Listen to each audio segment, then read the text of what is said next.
사람이 나이가 들면 더 지혜로워질까요? 여러분 생각은 어떠십니까? 대부분 끄떡끄떡 하시는데요. 그래서 이제 요즘은 그 성인 후기, 이제 100세 시대가 되다 보니까 노년기에 관한 연구들이나 책들이 굉장히 많이 나오고 있습니다. 그래서 과연 어떤 사람이 행복한 사람인가, 행복의 조건이 뭔가, 이런 걸 연구한 책에서, 이분들은 좀 학식이 풍부하신 분들이긴 하신데 75세에 이른 하버드를 나오신 분들에게 물어봤대요. 지혜가 뭐라고 생각하십니까? 라고 했더니 굉장히 다양한 답들을 내어놓았습니다.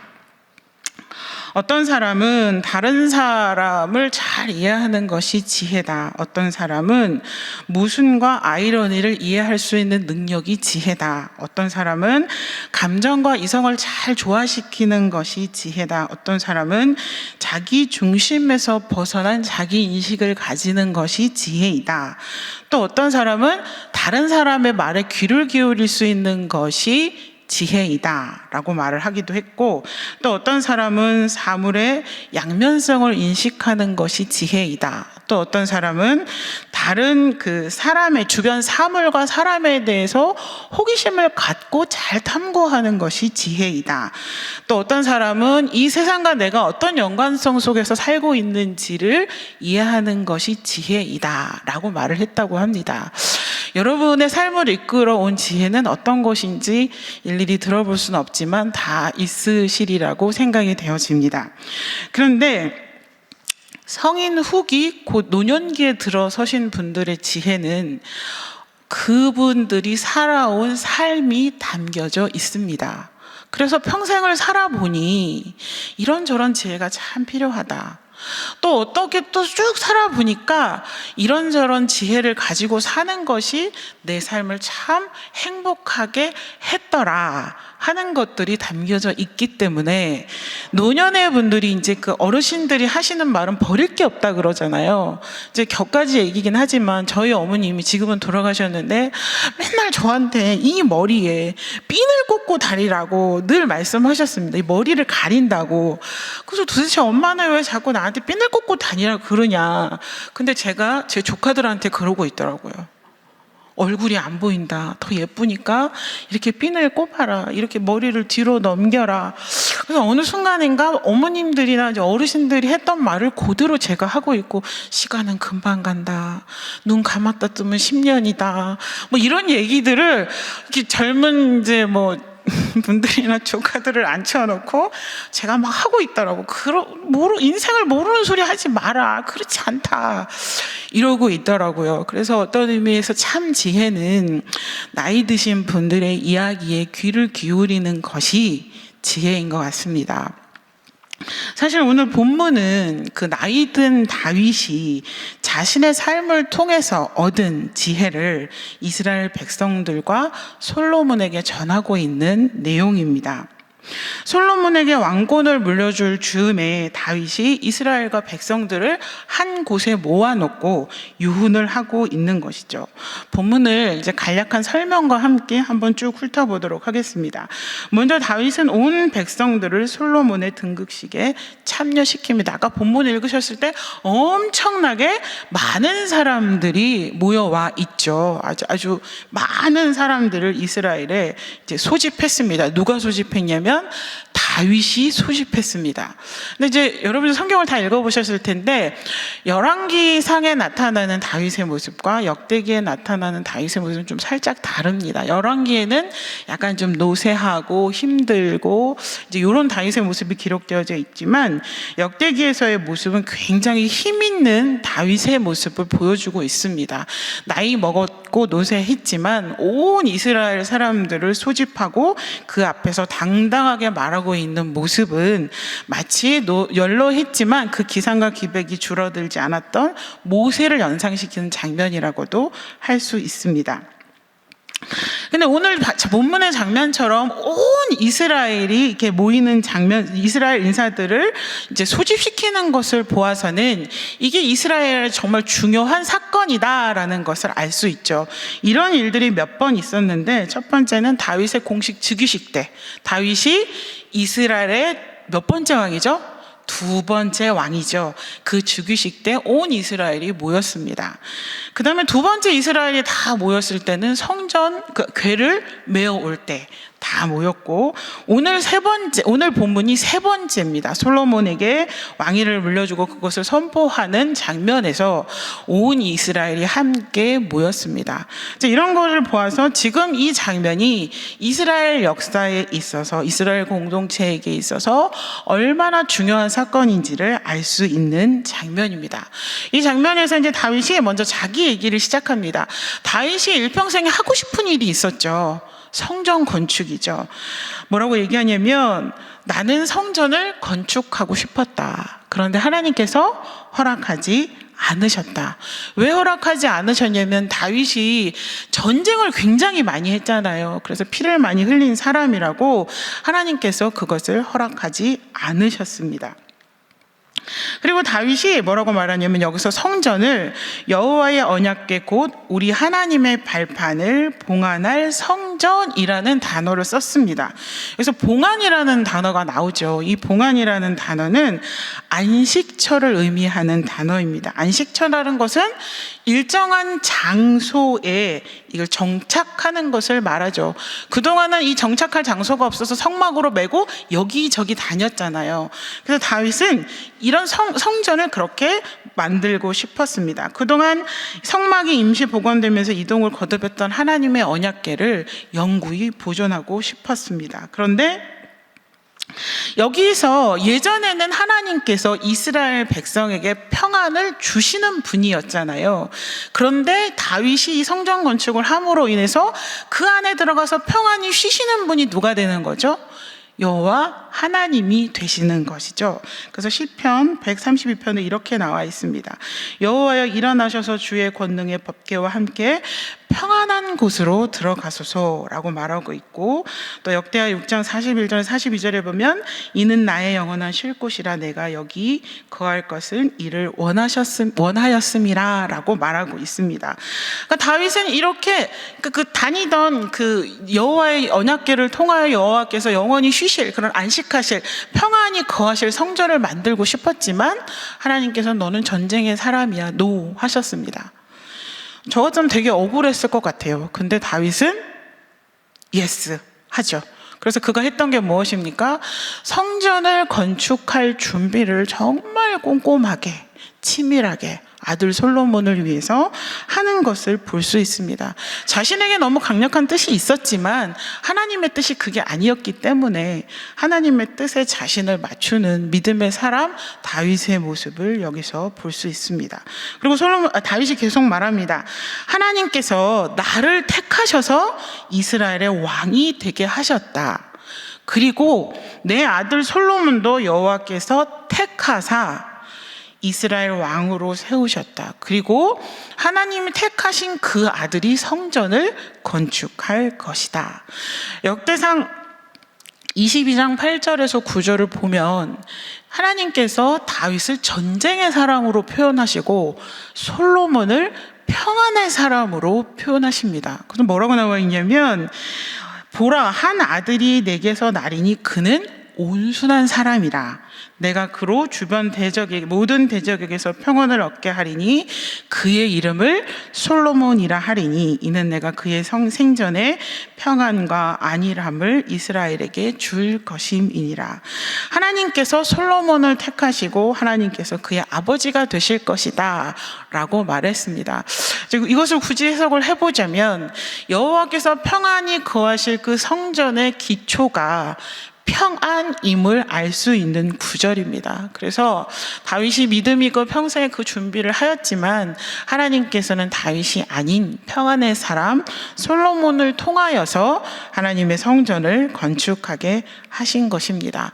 그리고 다음 부분에는 다윗이 이스라엘 백성들에게 여호와의 명령을 잘 지켜라 라는 말이 나오고, 오늘 이제 설교에서 하고 싶은 말인 9절에서 10절에 솔로몬에게 권면하는 말이 나옵니다. 뭐라고 말하고 있냐면, 다윗이 솔로몬에게 내 아버지의 하나님을 알아라 라고 말합니다. 여기서 내 아버지의 하나님은 누굴까요? 다윗이죠. 다윗. 자기를 말하고 있는 것입니다. 하나님이 다윗과 평생을 함께 하셨죠. 평생을 인도하셨죠. 또 다윗을 택하여서 이스라엘 왕이 되게 하셨죠. 솔로몬에게 그 하나님을 알아라 라고 말하고 있습니다. 그리고 다윗이 하나님과 얼마나 밀접한 관계를 유지했습니까? 또 다윗이 얼마나 하나님을 사랑했습니까? 또 다윗이 하나님의 계명을 충실하게 지키려고 얼마나 노력했습니까? 그에 대해서 다윗이 내가 그렇게 했지 않냐. 그러니까 너는 내 하나님, 내가 그렇게 한 것처럼 너도 그렇게 하고 그 하나님을 섬겨라. 그러니까 결국 네 믿음의 본이 누구다? 나다. 와, 정말 대단하지 않습니까? 보통은 그렇게 말하죠. 아유, 나 닮지 말고 뭐 누구 닮아라 이렇게 말을 하는데 다윗이 담대하게 말하죠. 내가 믿음 생활한 것처럼 너도 그렇게 해라 라고 말하고 있습니다. 그러면서 말하는데 하나님을 알고 온전한 마음과 기쁜 뜻으로 섬겨라 라고 말합니다. 신명기 표현대로 말하자면 마음을 다하고 성품을 다하여 하나님을 섬겨라 라고 말하고 있습니다. 하나님을 아는 것과 섬기는 것은 관계가 있습니다. 그런 유명한 말이 있죠. 아는 것만큼 보인다. 그래서 제 친구 중에 역사과를 나온 친구가 있습니다. 그래서 서울 시내를 걸어가다가 보면 그냥 돌이 하나 이렇게 있어요. 글씨가 몇 개 그려져 있고, 근데 거기가 역사 유적지라는 거예요. 맨날 지나다녀도 모르는데 아는 사람은 그것을 딱 여기가 어떤 역사적 의미가 있는 곳이고, 이제 특별히 이제 기독교 역사와 관련해서 이런 얘기들을 쭉 해주는 거예요. 그래서 아, 정말 아는 만큼 보이는구나. 믿음도 마찬가지지 않을까 생각되어집니다. 여러분이 어떤 하나님을 경험하셨습니까? 어떤 은혜를 경험하셨습니까? 그거에 맞게 그거와 관련해서 우리가 하나님을 알고 섬기는 것을 알 수 있습니다. 그래서 여러분의 하나님에 관한 삶의 질이 섬김의 질을 좌우한다고 믿습니다. 온전히 하나님을 아는 사람이 온전히 하나님을 섬길 수 있을 것입니다. 그래서 다윗이 솔로몬에게 말하는 것은 하나님을 알고 하나님을 제대로 모든 것을 다하여 섬겨라 라고 얘기합니다. 이렇게 하나님을 섬기기 위해서는 어떤 삶이 있어야 될까요? 단순히 정보 읽었어 끝, 이런 지식이 아니라 하나님을 향한 감정적인 일치, 하나님을 향한 무조건적인 신뢰, 이 모든 것이 합쳐진 삶이 있어야 진정한 섬김이 있을 줄 압니다. 그러면서 다윗이 솔로몬에게 말하는데 네가 알고 섬겨야 할 하나님이 어떤 하나님이냐면 모든 마음을 감찰하시고 모든 의도를 아시는 분이다 라고 말합니다. 이걸 다시 표현해 보자면 하나님께서는 너의 모든 마음을 살피시는 분이다. 네 마음이 어떤지, 그리고 네 모든 생각을 꿰뚫어 보고 계시는 분이시다. 다 자녀들을 키우시죠. 애들의 가끔 수가 읽힐 때가 있지 않습니까? 아닌 척 하는데 그 마음에는 딴 게 있는 거죠. 그래서 이제 부모님들은 그걸 아시고 어떡합니까? 딱 방향을 틀어주죠. 이것은 작은 예지만 하나님께서 우리의 모든 마음을 살피시고 모든 생각을 꿰뚫어보고 있다는 믿음은 정말 중요한 믿음일 수밖에 없습니다. 그리고 다윗이 솔로몬에게 뭐라고 말하냐면 이런 하나님을 네가 찾으면 만날 것이요 만일 내가 그를 버리면 그가 너를 영원히 버리시리라. 다윗이 솔로몬에게 굉장한 당부를 하고 있지만 동시에 경고를 하고 있는 거죠. 네가 하나님을 잘 믿으면 하나님이 너와 함께 하실 것이야. 그러나 네가 하나님을 찾지 않으면 하나님이 너를 버리실 것이야. 두 가지의 경우에 대한 결말을 똑같이 지금 솔로몬에게 이야기하고 있습니다. 오늘 초점은 다윗이 솔로몬에게 지금 당부한, 오늘 설교의 초점은 다윗이 솔로몬에게 당부한 내용에 있습니다. 아마도 앞에서 언급한 것처럼 다윗은 그 평생에 자신의 마음을 살피시고 모든 의도를 꿰뚫으시고 본인을 인도하신 하나님에 대한 그런 경험으로 얻어진 이 지혜를 가지고 그 하나님 앞에 온전하게 살 수 없으면 네가 성공할 수 없다라는 것들에 대한 지혜를 솔로몬에게 이야기하고 있습니다. 자, 여러분 다윗 하면 뭐가 제일 많이 떠오르십니까?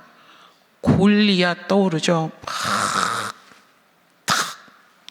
그리고 이제 왕이 되고 이스라엘 통일 이스라엘 왕국의 어마어마한 왕으로 이해되어지지만 성경을 잘 읽어보시면 다윗처럼 우여곡절 많고 힘든 생을 보낸 사람이 없습니다. 그래서 다윗이 이새의 몇 번째 아들로 태어났죠? 8번째 아들로 태어났습니다. 하나님이 사울을 버리시고 사무엘을 통해서 이새의 아들들한테 저걸 뽑으라고 그러죠. 왕을 뽑으라고 이제 보낸 자리에 다윗이 참석해 있지 않았습니다. 그 자리에 있지도 않았어요. 없는 사람을 불러다가 기름을 이제 붓죠. 그래서 왕으로 이제 기름 부음을 받습니다. 그리고 이제 성경을 읽어보면 다윗이 사울의 수금 타는 자가 됩니다. 그리고 사울의 질투가 날마다 더해 가면 갈수록 사울이 다윗을 죽이려고 하죠. 읽어보면 창 던져서 벽에 이게 한 경우도 여러 번 있고, 그리고 다윗이 골리앗을 죽이고 나서는 아주 노골적으로 다윗을 질투하고 다윗을 죽이려고 합니다. 그러면서도 이 사울이 다윗을 천부장으로 삼고 자기 사위를 삼지만 그 아래는 다 뭐가 있습니까? 다윗을 음해하려는 그런 음모들을 가지고 다윗을 대하고 있습니다. 사울의 질투가 계속되고 자신을 사위로 삼지만은 거기는 이제 사울의 음모가 있는 거죠. 계속되는 공격과 계속되는 이제 사울의 질투 속에 결국 다윗은 요나단 덕분으로 도망을 가게 되죠. 도망을 가게 되면서 어떻게 됩니까? 여기저기 다니죠. 그리고 또 여러 사람들이 모여들죠. 한 번은 살려고 아기스 왕 앞에서 침 치실 흘리면서 미친 사람이 흉내도 냅니다. 그리고 또 어디 가 있다가 사울이 온다 그러면 저리로 가고 여기로 가고 사울이 이 생활을 몇 년이나 했을까요? 다윗이 몇 년 정도 했을 것 같습니까? 1년? 2년? 예, 적어도 10년 이상 했다고 합니다. 어떤 사람 13년, 15년. 와, 10년을 그렇게 도망을 다니는 그런 힘든 삶을 살았습니다. 근데 이 다윗에 관한 기사들을 쭉 읽어 가시다 보면 약간 후렴구처럼 나오는 본문이 있습니다. 여호와께서 다윗과 함께 계시다. 어려운 순간 속에서 수금을 타는 자가 돼서 죽음의 위협을 받을 때도 하나님이 함께 계셨고, 또 여러 사람을 함께 돌아다닐 때도 다윗과 하나님이 함께 계셨고, 하나님이 함께 계시다는 것을 다윗도 알았고 누구도 알았을까요? 사울도 알았다라고 보면 성경에는 나와 있습니다. 그래서 다윗은 평생 자기와 함께 하신 하나님, 자신을 인도하신 하나님에 대한 그런 믿음이 있었던 사람이죠. 아마 다윗은 여러 어려운 순간들을 겪으면서 다윗도 많이 힘들었을 텐데, 그래도 그의 마음속에는 하나님을 향한 그런 귀한 믿음이 있었고, 그 믿음을 가지고 해서 하나님 앞에 승리하는, 하나님 앞에 칭찬받는 믿음의 사람이 되었습니다. 특별히 다윗이 솔로몬에게 알고 섬기라고 하는 하나님이 아까 모든 마음을 감찰하시고 모든 의도를 아시는 분이라고 했습니다. 자, 만약에 여러분들 중에 나의 모든 마음과 내 생각을 꿰뚫어 알 것 같은 사람이 주변에 있으면 어떠실 것 같습니까? 너무 좋을까요? 그분은 내 모든 걸 알고 계셔. 내 모든 걸 꿰뚫고 계시는 분이야. 어렵고 힘든 일이 있을 때마다 그분께 달려가서 내 모든 마음을 토로하고 그러실 것 같습니까?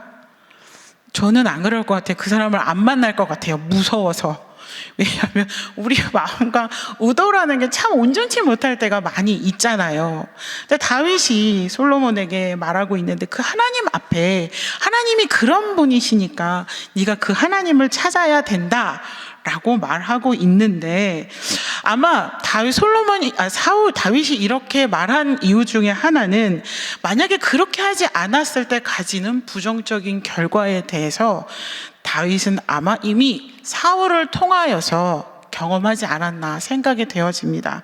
사울이 이스라엘의 첫 번째 왕이었죠. 사울은 여러 가지로 참 안타까운 사람이죠. 처음에 얼마나 겸손했습니까? 또 생기기는 또 얼마나 잘생겼어요. 그리고 믿음도 좋았죠. 그런데 이 사람이 왕이 되고 난 이후에 변했죠. 제사를 자기가 지내고 사무엘에게 핑계를 대고 백성을 기만하고 또 사무엘을 속이고, 그러다가 결국 사무엘로부터 어떤 말을 듣습니까? 하나님이 당신을 버리셨습니다. 와, 이게 얼마나 비극적인 선언입니까? 그리고 성경에 보면 사울이 여호와께서 부르신 악신이 사울을 괴롭게 했다. 아마 그 모든 과정을 다윗이 다 옆에서 보았겠죠. 아마도 다윗은 사울을 통하여서 이 하나님을 떠난 사람의 부정적인 결말을 이미 경험했을 것이고, 오늘 그 마지막 부분에 만약 내가 그를 버리면 그가 너를 영원히 버리시리라 라는 권면이 사울을 통하여 이미 이루어진 것을 보고 아들 솔로몬에게는 너는 그렇게 하면 안 된다 라는 것들로 권면하고 있지 않나 생각되어집니다. 결국 사울이나 다윗을 통하여서 우리가 알 수 있는 것은 모든 마음을 살피시고 우리의 모든 의도를 꿰뚫어 보시는 하나님을 알고 섬기고 찾는 것은 단순한 지혜를 넘어서는 것이라는 것을 알 수 있습니다. 우리가 하나님을 믿고 섬기는 것은 생사화복의 문제라는 것을 알 수 있습니다. 신명기에서 이런 말을 하죠. 보라, 내가 오늘 생명과 복과 사망과 화를 내 앞에 두었다. 그래서 너희가 내 말을 잘 지키고 행하면 하나님께서 너를 생존하게 하시며 번성하게 하실 것이다. 그러나 그렇지 않으면 망할 것이다 라고 말씀하셨습니다. 그리고 신명기 30장 19절에 보면 내가 생명과 사망과 복과 저주를 내 앞에 두었은즉 너와 내 자손이 살기 위하여 생명을 택하고 내 하나님 여호와를 사랑하고 그의 말씀을 청종하며 또 그를 의지하라 라고 말씀하고 있습니다. 우리의 모든 마음을 감찰하시고 우리의 모든 의도를 살피시는 우리 하나님 앞에 믿음으로 승리하실 수 있는 우리 성도님들 되시기를 바랍니다. 언제나 하나님을 알고 섬기며 그 하나님 앞에 부끄러울 것이 없는 귀한 믿음의 성도들로 하나님 앞에 서셔서 다윗처럼 내가 정말 하나님 정말 잘 섬기고 또 다른 사람에게도 너도 그렇게 하는 귀한 그런 사람으로 세워졌으면 좋겠다, 이렇게 조언하실 수 있고 또 믿음으로 승리하는 우리 성도님들 되시기를 바랍니다. 기도하겠습니다. 하나님, 우리가 하나님을 잘 알고 섬길 수 있게 하여 주시옵소서. 무엇보다 우리 모든 마음을 감찰하시고 살피시는 우리 하나님 앞에 부끄러움 없는, 책망받을 것이 없는 귀한 믿음의 사람들로 승리할 수 있도록 우리를 인도하여 주시옵소서. 예수 그리스도의 이름으로 기도합니다. 아멘.